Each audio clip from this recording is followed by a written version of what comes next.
Welcome to Unleashed, the podcast where we redefine leadership by focusing on what truly matters, the people driving change. Change leadership is about guiding people through transformation in a way that inspires them to embrace change because they believe in it. Whether you're a leader looking to foster a culture of growth or someone eager to break through barriers in life and business, this podcast is for you. Now our host, Wendi. Welcome to the Unleashed podcast. I'm Wendi. I'm your host. In today's episode, we have a returning guest, Jeff Lawrence. Jeff, you are back by popular demand. I'm glad it was popular demand. Afraid it would be the opposite. Jeff is a lifelong Orlando resident who began his career in entertainment at Disney, and he went on to direct The Singing Christmas Trees. Yes. Those who might remember The Singing Christmas Trees at First Orlando. I did 2000, 97 through 2008. Yep. Wow. That was me. So fun. I have so many stories. That's another podcast. You have so many stories. Academically, Jeff has pursued extensive studies with degrees in pharmacy, music, a Master of Divinity in Old Testament, a master's in apologetics, and is currently completing his doctorate, easy for me to say, doctorate in apologetics.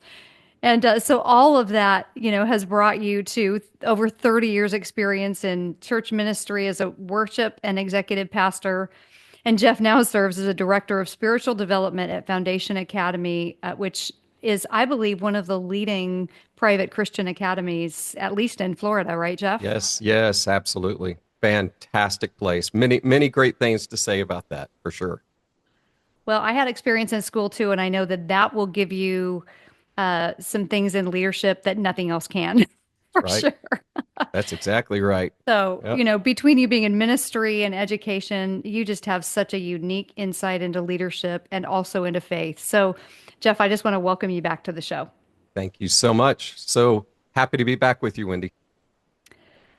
So your journey from pharmacy and music to church leadership and apologetics, to me, I mentioned in the last episode, is just fascinating.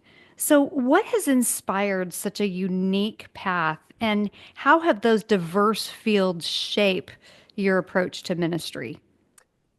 Yeah, that's a great question. I think for me, when I was growing up, I mentioned last time, I always had an inquisitive mind. But even beyond that, was always in leadership roles. I was highly involved in FCA, involved in other student leadership groups. And I just, over time, I realized that leadership was going to be a part of my future. And it wasn't because I was necessarily trying to be, it just seemed to get voted into those things and asked to do it. Then, I was always inquisitive, wanting to know how things worked, how things fit together. And that meant how did God create this world and his purposes for this world? And how does that work now in a fallen world? Mm-hmm. And then I would hear things in school. At the time, it was secular humanism. I would hear things and it would hit me wrong. And I would be like, but that doesn't make sense. From a philosophical standpoint, it doesn't make sense. And in reality, it doesn't make sense. And so I've always had that mind. And then I would take God's word. So I believe the biblical worldview is the best explanation for reality. And we can express that in many different ways. It's not just a statement I'm making by faith. It's a statement I can make by reason. And so I began to understand more theology, and then I would place that against some of the things I would hear and see, and it would be like night and day to me. It'd be like, but that's not right. And so that's where the apologetic side comes from. So some people might not know what apologetics is, right? Some people hear that and they go, oh no, he's talking apologetics, Yeah, unpack that a little bit. What exactly is apologetics? So the word apologetics comes from 1 Peter 3:15. So that's where the Apostle Paul says, always be prepared to give an answer. The word actually means defense of your faith when asked. And so that word in the Greek is apologia. And that's where we get the word apologetics. And so what he's saying there is be prepared to give a balanced defense of your faith. Apologia would be what a defense attorney would bring when he stands before the courtroom. He brings, or she brings, an apologia. And so we use that word apologetics in the English term to I guess, in a way to substantiate what we as Jesus followers, Christians, believe, not only by faith, because a lot of times, see, when you're like that, I'm so glad you believe the way you do. That's your faith. And faith alone is the way that we arrive there. But the reality is that I love sitting with atheists, agnostics. I love having conversations with them because when they ask me, how do you know God exists? Man, I love the response. I said, I can give you a bunch of reasons. I can reach into the scientific world. I can talk to you about something called the teleological argument, the cosmological argument, the moral argument of God's existence. And these begin to really test the intellect and the reasoning and the cognitive reasoning and logic of how we substantiate what we believe. And see, you get me started, Wendy, now. See, my wife would say, you got him started. You got him started. Here we go. We're going to get an education in this evening. I love it. Yeah. I guess I'm passionate about it, really. And so, because there's so many people that don't understand, and there's so many things happening today that I love sitting down with people and just helping them. And a true apologist will ask a lot of questions. So tell me what you believe. Tell me why you believe that to be true. Tell me how you substantiate that. And then we can even use the rules of logic to help us govern what we know to be true in reality. So we use things such as self-refuting, circular logic, things like that, when we're talking about different people who bring a defense maybe against Christianity. So all that to say, I love it. It's part of what I absolutely I can't get enough of it because it's the way my brain works. And you put apologetics is different from theology. You put the two side by side, and now all of a sudden you're having great conversation, substantial, substantive conversations. I love with scientists. I love talking to scientists because science was created by God. I believe in the Big Bang Theory. I believe through science we can see that the point of singularity was a real thing, and we can see it in the Bible. And God said, "Let there be light." Boom. The psalmist says, "From his mouth poured the universe came into being." And see, science has never demonstrated that everything's come from nothing. Never before. So there had to be an event, and yet science cannot find that event. But we can't say it's the God of the Bible, but I can show you that it is the God of the Bible. So that's a whole nother podcast all in itself. So you can see all those things. I love talking to students about it. When they talk about truth, the nature of truth, how do we find truth?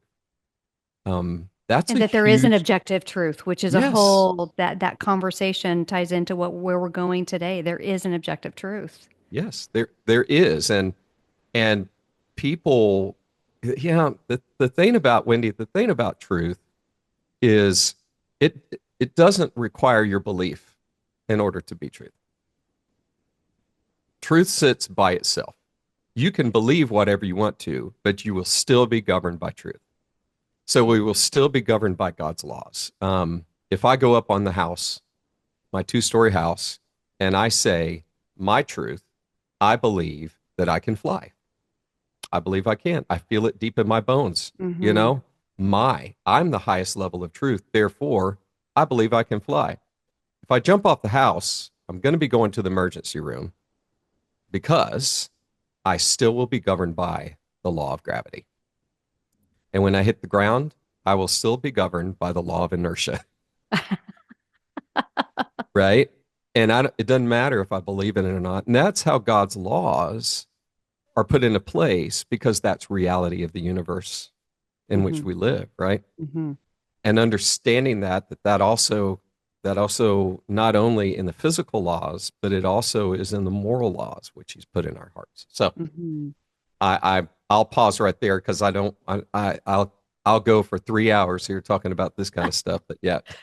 So taking your passion about apologetics and your passion for leadership, because I also know that you have a tremendous passion for people and for leadership and for developing leadership in people. So how does all of that dovetail? How did that all come together? Unpack that for us. I think if you're going to be in ministry, you have to love people. And in order to love people, you have to have a compassion for people, and empathy for people.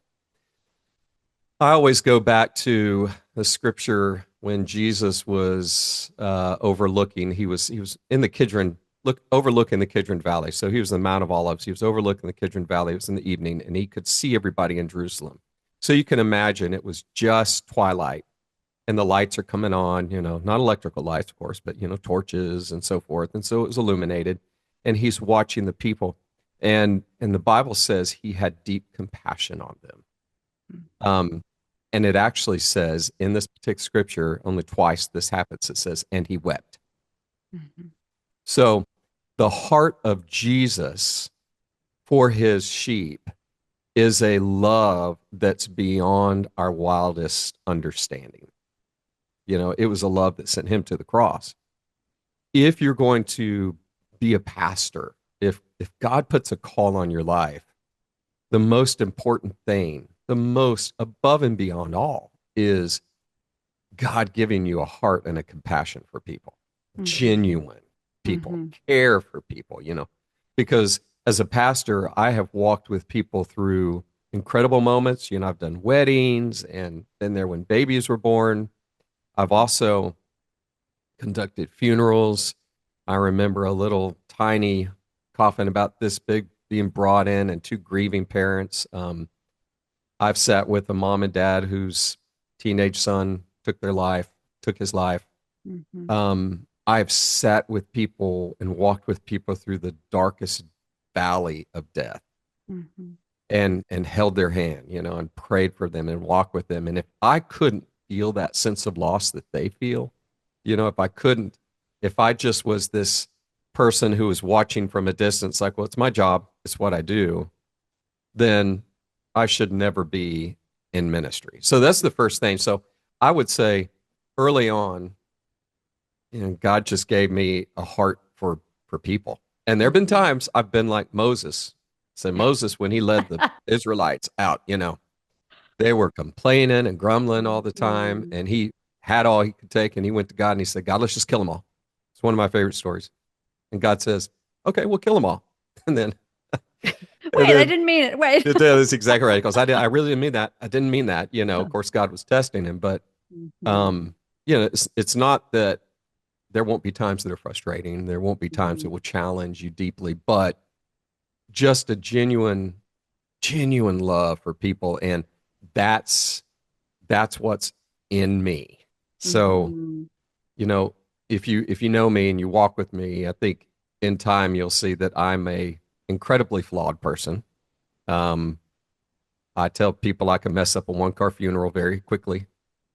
But the reality is that by grace, God's given me an opportunity to walk in places that I never earned nor did I deserve.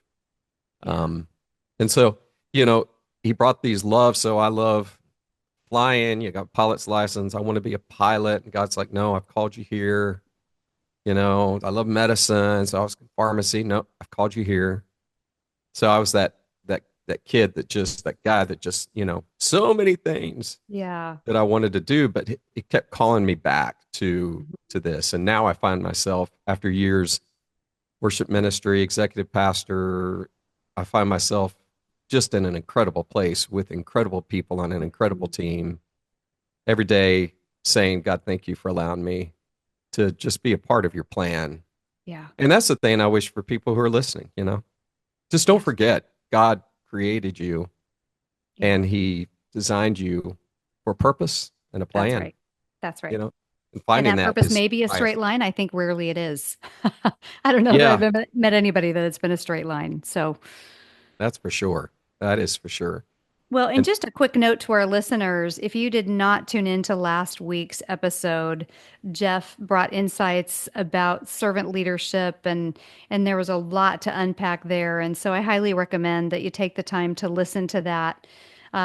Jeff, some of the things that you shared last week just about your leadership style and what you've learned along the way and what you gave in terms of the true test of a leader and the fire drill test and some of those things I've really been thinking about the last week since we recorded. So I just want to thank you for that, and listeners, take a listen because that's foundational to where we're going today. absolutely. So, Jeff, in today's world, it's hard to even discuss leadership without actually addressing the responsibilities that are tied to the topic of DEI, diversity, equity, and inclusion. And we're going to talk a little bit later about the two that, it continues to evolve. We've somehow added accessibility and we've added belonging and it just continues to evolve and grow. And so, I'm curious, what about the topic of DEI resonates with you the most? Well, this is something that is being talked about a lot, right? There's a lot of people who are discussing it, and we're hearing a lot of frustration with Mhm. with DEI. And I think in many ways during this election cycle, which how happy are all of we are to not have any more political TV ads coming on, right? You're not So, kidding. huh? Yeah. So, That's why I have a DVR so I can fast forward right through all the ads. Tanya, so glad that is over with. But Yes. during the election cycle, you heard DEI talked about a lot, Hmm. and I think we sometimes misunderstand what the intention is, um, and misunderstand what DEI might be, what it is, and what it's trying to do. So what do I mean by that? So this is not something that is it's not fairly new. I'll say it this way: the whole DEI theory, and I want to say it this way: it's a theory, just like critical race theory. Um, it is born from thinkers, from philosophers, who some of them lived hundreds and hundreds and hundreds of years ago. Um, and over time, if and remember, I'm one of those guys. If I understand where it came from, I can understand it better. So there's this thought that informs now this theory that DEI, and it's a theory that we now put into practice. So you got to be careful when you take a theory and now you present it as truth, and then you enforce its practice. So Interesting. the thought process comes all the way back to the Renaissance period, Enlightenment period, the modern period, and now we're in the postmodern period. You can go back to thinkers like Rousseau, Huxley, um, Sigmund Freud, um, and others that then generally found its way to Karl Marx. Some of it being that the pursuit of money, the pursuit of power of leadership, sorry, just leadership period is the pursuit of power. It's all about power. It's all about gaining power over other people. Therefore, we must bring other people up because power and leaders are only seeking to push people down. And that is what birthed communism. That whole Oh, thought process is I've where never thought of that. Karl Marx took that, and communism was born. So when you hear in the news and you hear somebody say, "Well, he's a fascist," "Well, he's a communist," you got to understand where some of those are coming from. Some of those are just names that people give, and they don't really understand what it means. So you get to DEI. When I was a kid, you and I talked about this a few minutes ago, is we learned a lot of things on the football field or baseball field or tennis court or in the playground of what it meant to relate to other people. That, kids, young kids especially, they don't see culture and race. They don't. They see other human beings. We learn those as adults, and we begin to think differently when we see somebody who is different from us. And the number one reason we do that is because of fear. There's just genuine fear. So you got the DEI. DEI was born just recently, and I say, in the last, really came online in the last decade. Would you say? Probably. You start hearing more and more about it because it becomes a part of our social construct. And I said something last time in the podcast, and I'm going to say it again because I believe this. I believe this is a truth, in that you cannot force a system of ethics theory. You cannot force a system of ethics on a society, on a people, force feed them, that is not grounded in reality. There's your quote. So what I'm saying there is, what organizations, sometimes corporate entities, universities, government seeks to do is to take a theory. That theory makes basic truth claims. One of those truth claims is, if you are gaining leadership, if you are wealthy, or if you have grown in wealth, the only reason you're after that is for power. So that is the root. That's the root. And that is not grounded in reality. Are there people who do? Absolutely. Do we have examples of people who do? Yeah.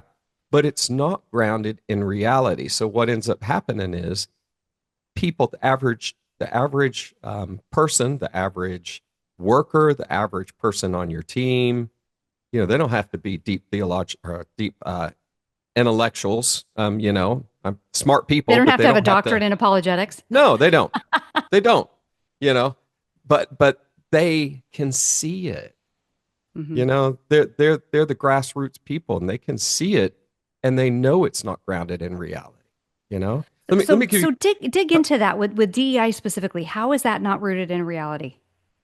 So I'll give you an example of, have you ever seen DEI work in the NFL? Definitely not. You get where I'm going here? I do. Have you ever seen DEI work on the NBA basketball court? Nope. I'm only, I'm 6 foot. Okay. But say I'm 5'5", and I could really shoot a ball, and I can play good. Because of DEI, I need to be playing for the Lakers. I need to be playing for the Lakers. So why aren't I playing for the Lakers? I'm just average guy, but you need to raise me up, because the people of power are the ones who are making all the money. You see what I'm saying? See, if it doesn't apply across the board to all things, it shouldn't apply to anything. And so that's the consistency. So in the logical side, then it becomes self-refuting. So what ends up happening is, because it's being forced as a system of ethics, we take somebody over here who is not as gifted as this person, but because they're a different race or a culture, we're going to lift up this person and place them in the position that this person truly should be. But we're going to make the judgment based on a theory, and you're treating it as truth. So now you forced a system of ethics. Now you're going to talk down to me, and you're going to make me comply by coercion. Now, do you know what And the coercion comes, Jeff, from a statistic, from a number, from a requirement. Where is that? it's? Yeah, it's forced compliance because of ideologies, right? Um, it's a these I would say, different companies. They're like, well, we want to hit a DEI quotient. We Mm, want to be DEI compliant. right. In order to be DEI compliant, we have to have so many of these people who are of this race, of this culture. We need to have a diverse. Mm. So we're going to create it. We're going to go hire it, and it doesn't matter whether we are hiring people who are actually good for their job, who are Oh, actually the best candidate for the job. Jeff, this didn't hit me until you just said that my son is 25. We have a son similar ages, and when he found out he wasn't going to get drafted in baseball, that's a whole nother story. He's trying to figure out what he's going to do, and he had some opportunities. He's applying at all of these jobs, and he was not hearing back. And he had a resume. I mean, he did his own business through college because he was doing hitting lessons, and he had sales experience. And I mean, he had a resume. He didn't graduate with no experience, and he's not hearing back. And a friend of his sat him down and let's look at the applications that you're filling out. And he's like, all right. And he said, see where you're filling out your gender, say prefer not to answer. See where you're filling out your race, say prefer not to answer. And Jeff, I am telling you, immediately he started to get responses. Yeah. And I mean, it was no coincidence. And then he actually got a interview at a place for a sales position. And I will not say the name of the company. I probably should. Very interesting. You all can probably guess. Went for a there was a Zoom interview first, and there were 5 or 6 people on. It was a team interview, and people were being asked questions, and they were answering one word answers. They were not giving sales answers. And when they would ask my son, he's very sociable, and had been in sales, and definitely had given some of the best answers, and no bias. Right. Yeah. Right. And Right. he did not get the job. And we walked in. I went to Oklahoma shortly after that. He didn't get the job. And we walked in, and he goes, Mom, do you see that person over there? They were on my Zoom interview, and they could not answer one question. And that was the person that was hired, and couldn't sell their way out of a box. Yeah. And so, I guess the reality of, are there some good things about DEI? Of course. Do we want equal employment opportunities? Yes. Do we want equal opportunity to win? Absolutely. Do we want people to feel included and belong, and their voice matters and they're heard? Absolutely. Well, isn't that leadership? Yeah. Yeah. That's exactly right. And the critical race theory and some of the other ideologies that feed this come from a negative. Mm, Everything is coming from a negative. That there's an imbalance, that there's injustice. Therefore, we have to bring justice. And just remember again, it's mm, all based on a theory. And if you go back in time, you will see the thinkers that produced this theory. If you go back and study what they said and what it has produced, you'll begin to understand why this doesn't work. It's based on a theory, and it is not based on truth and reality. So let me give you an example. So the biblical worldview, right? So if you're thinking about how we can help people to understand identity, right? So identity being part of the inclusion, the identity inclusion, is when we see who we are through the biblical narrative, our value and intrinsic value quadruples, exponentially goes up. When people begin to see themselves as created uniquely by a creator God for a purpose, and they have a special design, it's like, well, help them find what that is. That girl, I'm assuming that it was a girl, who was hired into that position, who couldn't sell anything, might be incredible at something totally different. But how do you think she's going to enjoy working in sales? Yeah, in a role that she just is not fit for. She's going to hate it. She's going to hate it. Not going to be because successful. That's right. Because more than likely, she wasn't created for that. It's not her true gifting, right? Well, yeah, how does that feel to be something that, a box was checked versus you're the best person for the job? Yeah. So, Yeah. So what ends up happening is you cannot, and I come back to this quote because this is what I believe is true. You cannot force feed. You cannot force a system of ethics on people that's not based in reality. So what's going to happen to these CEOs, what's going to happen to these companies is the workforce is eventually going to say, enough's enough. Either you're going to lose your really good people and you're going to begin to deteriorate. The bottom line of your company is going to go down. Your margins are going to go down because the people that you trust, the people that you hired, the people who they are your company are not going to take it after a while. You're forcing compliance upon them, and you cannot force it when it's not based in reality. and that is so interesting, Jeff, because everything we read today, I'm preaching to the choir, is saying that, DEI has such a big role in creating these great work environments and retaining employees and engaging employees. And you're saying the opposite. We're going to see the workforce come back and say, enough is enough. I'm not fit for this. I'm in the wrong role. Or like, what's going to happen? It's going to have the adverse effect. That's right. So in many ways, DEI was on the ballot last week. It was in many ways on the ballot. And so I saw some polls, some general polls, national polls that indicated that there's already a grassroots effort, already a grassroots revolt. I've heard that. If you study history, it's the workers when they have been forced by the elites, right? It's the workers who rise up and they revolt. That's what brings revolution. That is so true. Yep. Time and time again, they're like, no more. Nick Saban says this. Nick Saban. I love Nick Saban. He says, mediocre people don't like high achievers, and high achievers don't like mediocre people.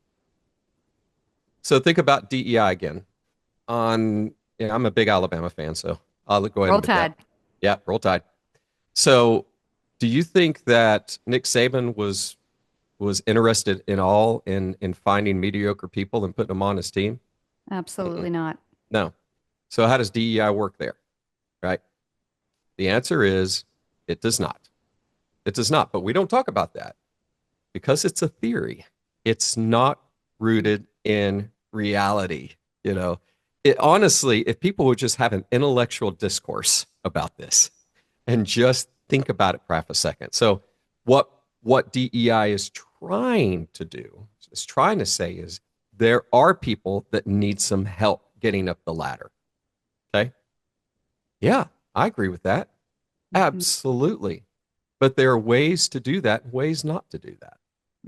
And so if you own your own company or you're in management or you're in leadership in a company and you have DEI and you are basically forcing that DNI into the DNA of your company, you will eventually. Remember the laws I was saying that will eventually govern you? You will eventually get bit. You will eventually see an eroding. It is going to happen because you can't force people to live in this world that's just a theory. It's make believe, Wendi. It's make believe, and yet we all walk around like it's truth.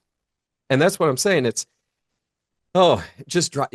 things like this just absolutely just drive me crazy. I want to sit down with people, and I do. I have opportunity to say, let's just think intellectually about this.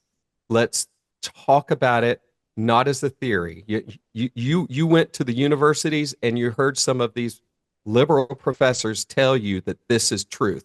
Of course, by the way, they also subscribe to relativism, which means nothing's true. I mean, everything's true. You're true, am I true? Because these people think it's true, then therefore it's true, and that doesn't even pass a logical, litmus test. It's immediately self-refuting. But all that to say, they've had the bully microphone, and now you got these kids coming out who actually believe it's truth, and it's still called a theory because it is a theory. So how do we help people get ahead? That's part of where a believer, a Christian, those of us who follow Jesus, that's part of what we should be about. It's part of what we should be about. Reaching into the community, caring for those who maybe there's a kid who didn't have a dad at home, who mom was on drugs, and man, he got a really tough start, and part of him wants to follow this track, into drug abuse, and the other part is an opportunity maybe to go to college. And why aren't we stepping into his life and helping him at this stage and helping him grow and helping him get those opportunities, because he's going to grab hold of it, right? I could go on and on of different ways that we could do that, but forcing that, taking somebody who's, they're not really there yet, gifted for the position that you're going to put them in, but you're going to do it because you have to meet certain standards, ideologies around the theory. That makes sense? So, is there a reality that's a positive slant to DEI that is biblical? Because there's places in the Bible. I was doing some research last night and this morning, and you know this better than anybody, where we talk about all nations, every tongue, so what's a biblical worldview of this, and is there a positive slant to DEI? So one of the words that's used a good bit in the Bible is unity. So when we understand unity, Jesus talked a good bit about unity. In fact, he said, "You'll know my followers because of their love for one another." There's going to be unity, and typically unity is brought because we're after something that's bigger than ourselves, and we come together unified as we chase after that. So unity works in the opposite of division, right?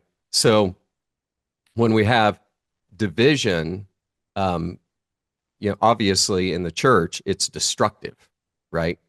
In organizations, it's destructive. So diversity is trying its best to create unity.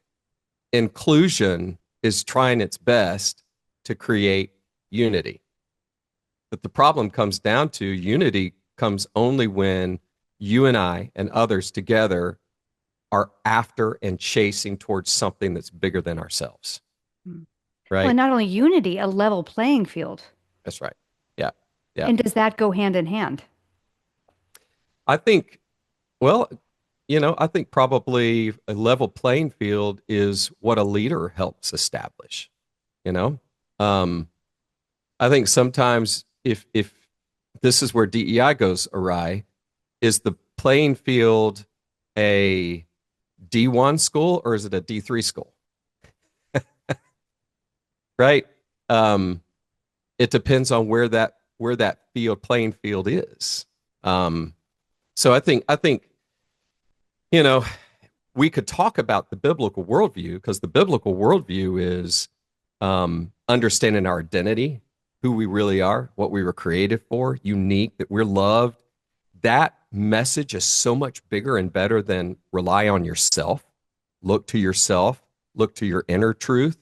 Man, that, what the Bible tells us, is so much better than that. So if you got somebody coming into your organization and they're like, well, you be you believe in yourself, then they're missing this beautiful truth, not theory, this beautiful truth of you were created for, man, amazing things. Let's work together to find that. And, I think DEI is trying in some ways to get there. I just think it's taking the wrong route, taking the wrong route. So is that where we've added belonging because people don't know their identity? They're coming into an organization that, do you and, rely on yourself, and there is no unity. And so now we're expecting these leaders of organizations to create this incredible belonging so that people feel like they're heard, they're seen, they're valued. Hmm. And we're not getting to you're the root cause person. We're not getting to the root cause of, you know, I told you before we hit the record button, I look at DEI sometimes and I go, I think I learned some of those things playing Red Rover on the playground in elementary school. Right. Yeah, I that's mean, we right. muscled through things. I didn't get picked, and I wasn't the fastest or I wasn't the strongest, and you muscle through some of those things. And Yeah. I feel like somehow in organizations we're asking leaders to help people find their identity and find belonging and feel valued when in fact they're trying to run a business. Yeah. Yeah. That's So how do we do this? yeah. That is a really, really hard question because, man, we had a hard time just doing it in the context of the church, you know? Yeah, dig into that Um, a little bit. How does that yeah. work? I mean, people come from all walks of life. They walk into the church and they're searching most of the time. And they're looking for a place to belong. A lot of times Mm, we would say to people is like, this is home. This is a place to belong.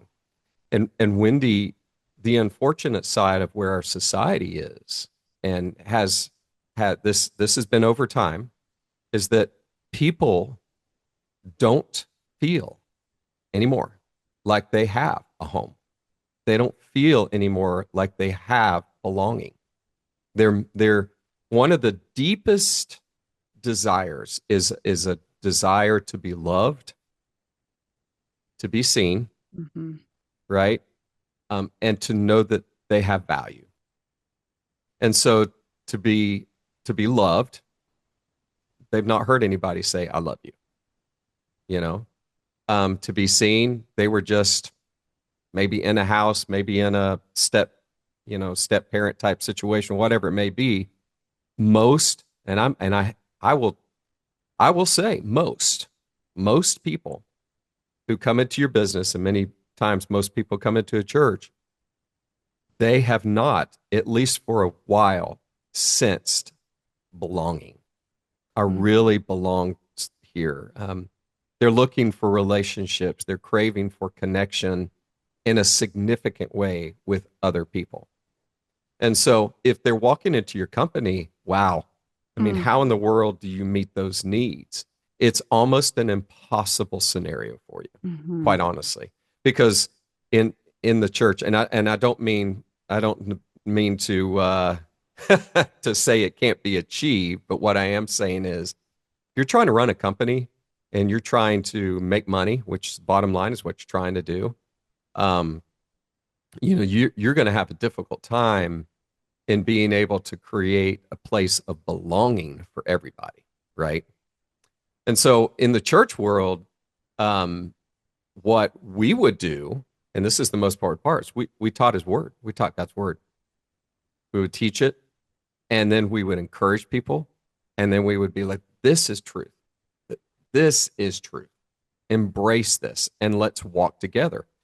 And sometimes in larger churches, just getting people to walk together was That's difficult. right. Yeah. Everybody's Well, and busy. especially post-COVID. Oh, yes. I, Yes. I don't think we're still back to where we were before No. COVID with No. community. Yeah, it's a tough thing. People fight against the thing that they want the most, which is so interesting. Busyness is the enemy of godliness. And so in our busyness, in our running, we are missing so much. Mm. Think about social media, think about our phones, think about everything that's calling for our attention. We're busy, busy, busy, busy. And I think that's just one of the things that we do to medicate that deep, deep desire intrinsically placed within us to belong.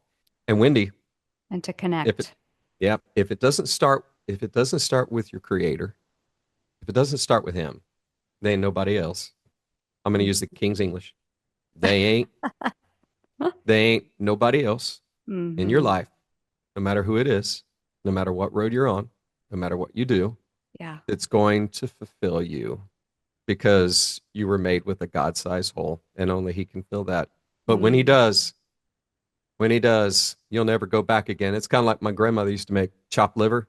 I don't know if you've ever had that stuff, No, thank you. but Mm-mm. so when I was a kid, she would fix chopped liver and I didn't think it tasted very good, right?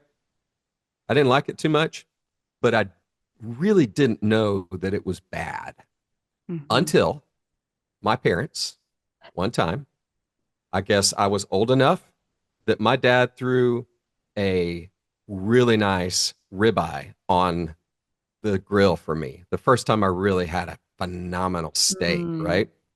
And so I still remember eating that. And you know, one of the first thoughts that came to my mind? It was so good. Now I really understood how bad liver and onion was. But I didn't understand how bad liver and onion was until I tasted the real deal. Yeah. And that is the way it is in our lives. Some of us are Mhm. still eating chopped liver and we think it's good when Yeah. God created us to eat filet mignon, you know, the top of the line. He created us. And once you taste of that, taste of his presence, taste of all, he says, oh, taste and see that the Lord is Hmm. good, That the Lord is good. Taste, come on and Yeah. see. And once you do, and it's like, that is chopped liver. You only know the taste of chopped liver until you tasted the steak. Yeah. Wow.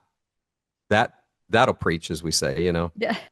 And so it's true in our relationships. It's true. And so Hmm. back to belonging. Um, I will say this one thing, is that I do believe that if you run a company and you may have DEI as part of your company's procedures, what you're after, maybe some level of it. But you're dealing with people who have a story, who have testimonies, who come from all types of different experiences. Um, I think a key strategy in helping encourage belonging is when you help each other see, when you help the team see each other, I should say, as just human beings. Yeah. Okay, we've got this employee. Let me tell you about her. She grew up in India. Her mother left everything, family and everything, and jumped on an airplane to start a new life in the United States, and hasn't seen her grandparents, hasn't seen anybody. They started with nothing. When people start hearing this new employee came on, and this was her journey, and you start telling a little bit of the story somehow with people, then your team starts to see them as a person, not a worker, Hmm. not the Hmm. latest employee, as a person. Wow, that's amazing. And then there's this thing that just rises up in most people, and it's empathy, just Hmm. empathy, caring for one another. Sometimes the best thing that can happen with an organization is something happen with one of the employee that's kind of rocks everybody's world. And then everybody chips in and cares for that person. Hmm. Man, that's like they've been in battle together. Then all of a Yeah. sudden they would walk over broken glass That's right. for one another. Now you have a sense of belonging, Mm. right? You Yeah. can't manufacture that, That's right. you know? So Jeff, you really have talked about DEI in a church setting. You've talked about it in a leadership and organization setting. You now are in a setting with this generation that has been raised with this being the norm. Right. So how do you unpack that? What do you do with that with the kids every day that are coming into your office or that you are responsible for developing spiritually? Where do we go with this? Yeah. So for us, thankfully, at Foundation, we're teaching from a biblical worldview. So what that means, and we actually say biblical worldview immersive. So what that means is everything is seen through the lens of Scripture. and it automatically pushes back on some of these theories, some of these thoughts, some of these things that they're going to hear later when they get to college and other places. And you know what, Wendy, is this is a far greater story. that's that's the amazing thing about the Bible, and amazing thing about understanding and seeing the world through the lens of the Bible, is that story is so much better. It's just so good that everything else is counterfeit. Yeah. It just falls as counterfeit. And so what we like to say, and I don't think we've arrived yet, and we're working towards this, is we want our students to not only know the biblical narrative, and by the way, we have good reason to know that it's true, and we can affirm it as so through pathways apologia. But we want them to recognize error and correct it.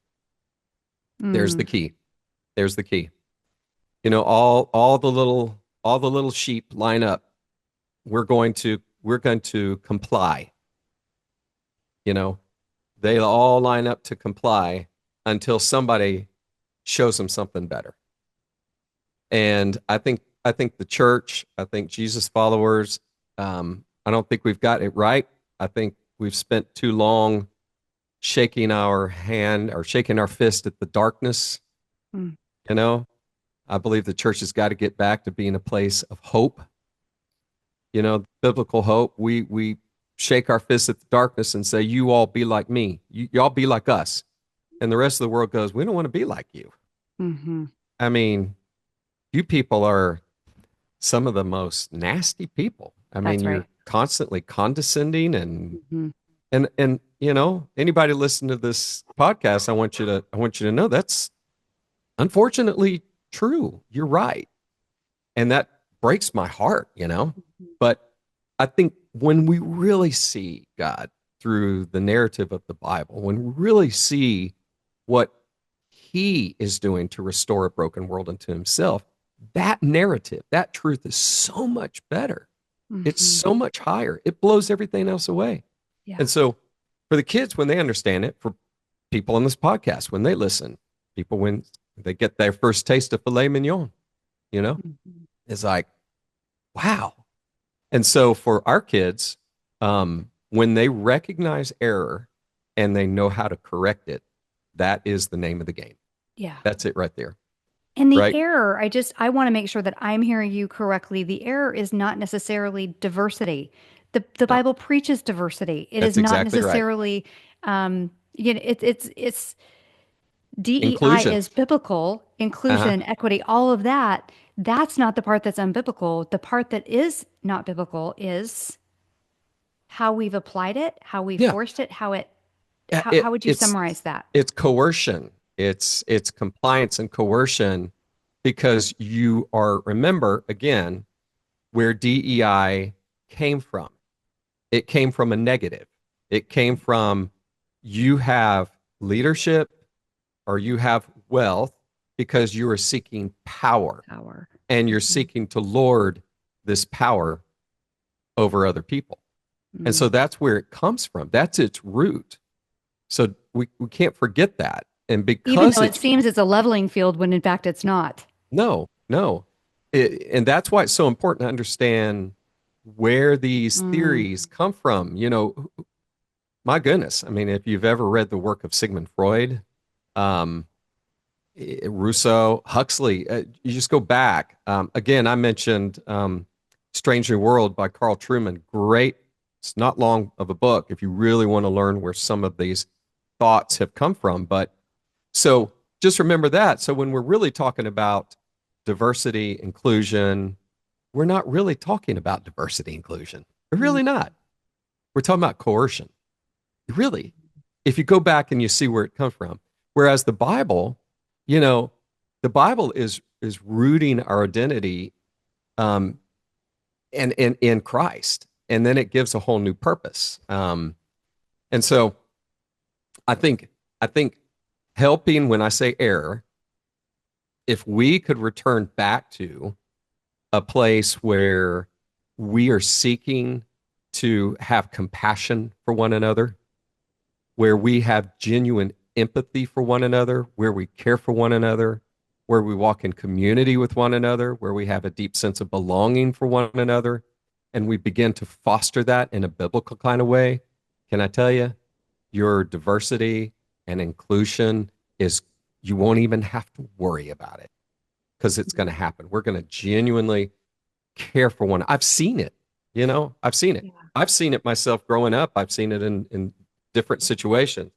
Yeah. So the thing we've seen today in government, especially, and in some of the corporations, some of the businesses that are seeking to have a DEI policy, we're seeing it broken because it comes from a place of brokenness.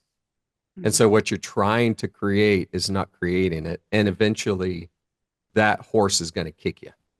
It's going to buck you off. Remember, because the laws of God will always define us in the end. And so, and his is so much better than this stuff, so much better. We get there so much better. Yeah. Right? Yeah. Hope that So makes good, sense. Jeff. Such you always have such a different, interesting perspective that we could just go for hours for sure. So, Right. as we start to wrap this up, what would you say to leaders who are listening today and they're not really sure where to go from here? Obviously, they want to hire the best people, they want to have the best cultures, they want to retain and engage employees. Where do they start? Boy, that is a great question. You know, I hope most of these folks who are in companies that you have a vision, and you know what that vision is of your company, that you also have a mission, the way that you're accomplishing that vision, right? If you don't, that's a whole nother subject, right? Right. They need to email you immediately and talk about that. And then as you look at that, then flesh that out with a team of people that is inclusive. Well, so if it were me, if that were me, and I was sitting at the CEO, or I'm a manager, I'm in a leadership position, and I have the ability to lead and make decisions that's going to affect the team, then I would put that mission vision up on the wall, and then I would talk about how do we accomplish that. But I don't want just the high level managers in the room. I want a high level manager. I want somebody who's maybe part of the administrative assistant pool. I want the front line. I want the front line. I want them sitting there. They live it. And I want somebody who are the people who come in and empty our waste paper basket? Who are the ones that empty the garbage at night?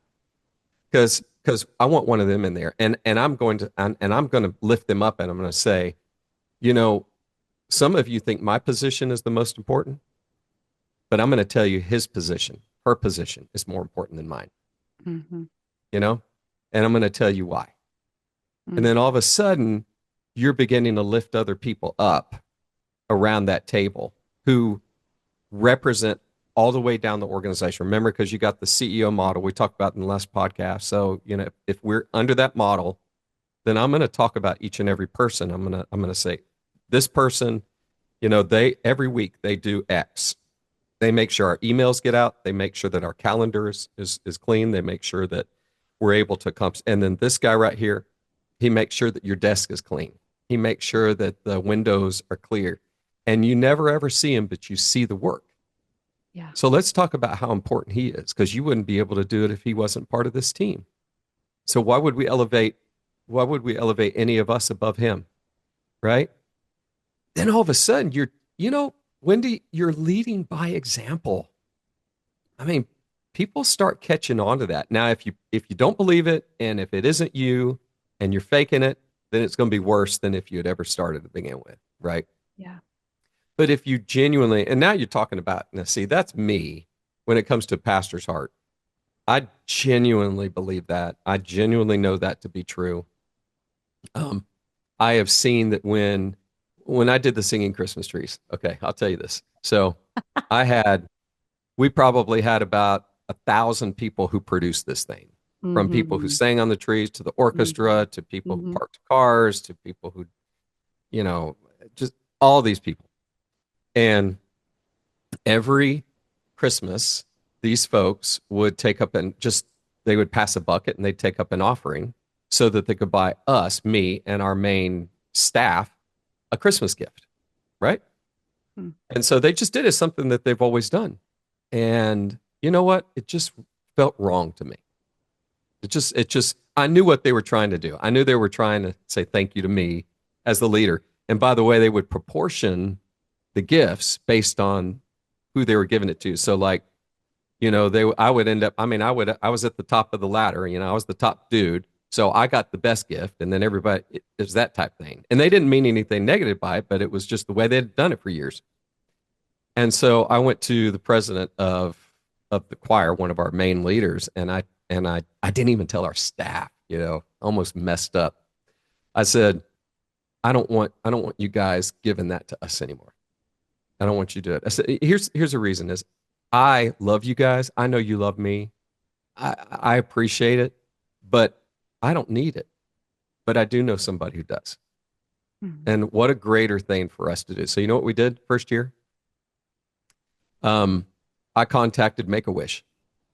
Mm-hmm. And I was like, hey, do you have anybody who you had to turn down?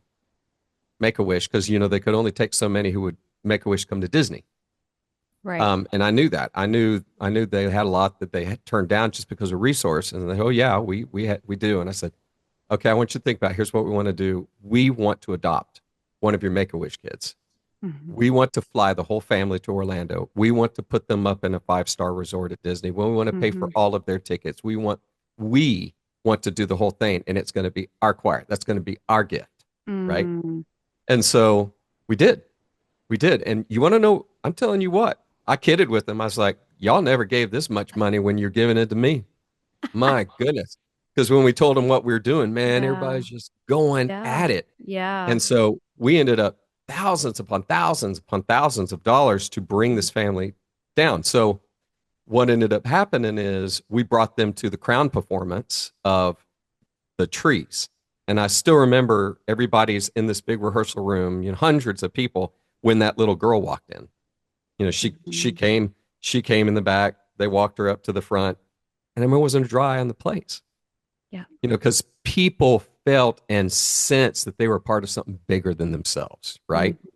So what I did as a leader is I had diminished myself. I had chosen that I wanted to be down here with everybody else. When everybody wants to put me up here, I wanted to be down here and lift others up. And what ended up happening is it literally changed the dynamics of that year. Yeah. It changed people's hearts, their motives. Everything was renewed because we got to see this little girl and her family, and we got to be a part of something bigger than us, and we got to be Jesus in their life, right? Yeah. That's what leaders are called to do. And if you'll find ways to do that in your company, you're not called to be a pastor necessarily, but you can care for people. And if you're a leader, it's your responsibility. Authentically care for people. Yes. That's right. It's your job. And if you struggle with that, get somebody. Remember we said last week, hire somebody on your team. If you're a type A and you're just moving so fast and you miss all that, that's okay. But you better hire somebody on your team who can grab you by the ear. Yeah. Can grab you by the ear and pull you in the room and say, you just missed it. Who can talk truth into you, and you will find it will totally change the trajectory of your team, of your business. It's life changing. So I use that as an example. The next year we actually had a lady who worked on our team who I loved so much. She was one of our custodians. She was raising her kids, her grandkids. So her kids ended up having some situations. She ended up raising her grandkids. And I asked her one year, I was like, so you got your Christmas tree up? She said, well, I can't. She hawed around on new media. She didn't have enough money to get a Christmas tree. Didn't have. I went to our staff and I was like, okay, we're doing this at the choir. We are going to get a Christmas tree, and we're going to her house, and we're going to get food, and we're going to fill the pantry, and we're going to do this together. Yeah. Because we together are going to be a part of something that's bigger than us. Mm. And we had a little bit of friction on our team, had a little bit of friction. Go figure. You know what happened? That friction was gone. Mm-hmm. It was just gone when we were able together. And she fell apart. When we showed up at her house, Oh, I'm sure. she just fell apart. Yeah. And we actually got a washer and dryer. We got a washer and dryer because hers wasn't working. Yeah. You know, I'll never forget those times. And you don't have to be a church to do that. That's right. You know? And you don't have to DEI hit a number. No. It's community, it's relationship, it's intentionality. It is. And it's authentic. It's That's right. it's real. People are looking for real. They want to belong. Yeah. Now you got a family. Now you got some belonging. So that's just a suggestion. You know, Yeah. I think it's the ways that you can get there. Yeah. For sure. Well, Jeff, thank you so much for your time today. Thank you for your wisdom. Thank you for your authenticity. You've invested some time in the Unleashed podcast, and I just want to sincerely say thank you so much. Absolutely.